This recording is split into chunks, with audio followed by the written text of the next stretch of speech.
کے شہر استنبول میں پاکستانی بزنس کمیونٹی کی ملاقات میں نئے آنے والے پاکستانیوں کو ریزیڈنٹ کارڈ بنوانے میں پیش آنے والے مسائل پر تبادلہ خیال کیا گیا۔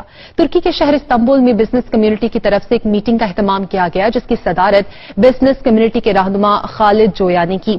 اجلاس کے شرکاء سے گفتگو کرتے ہوئے خالد جویا، آغا علی شان اور دیگر افراد کا کہنا تھا کہ ہمیں پاکستانی کونسلیٹ کے اندر انفارمیشن ڈیسک کی ضرورت ہے تاکہ کاروباری افراد کے ترکی آنے پر ایجنٹ مافیا کے ہاتھوں ہزاروں ڈالرز دے کر کارڈ بنوانے کے بجائے ان کی مناسب رہنمائی کی جا سکے۔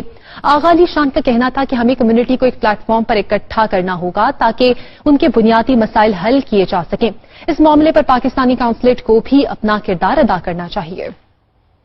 اس بلیٹن سے اب تک کے لیے اتنا ہی۔ مزید کسی بھی خبر کی تفصیل کے لیے آپ وزٹ کیجیے دنیا نیوز .tv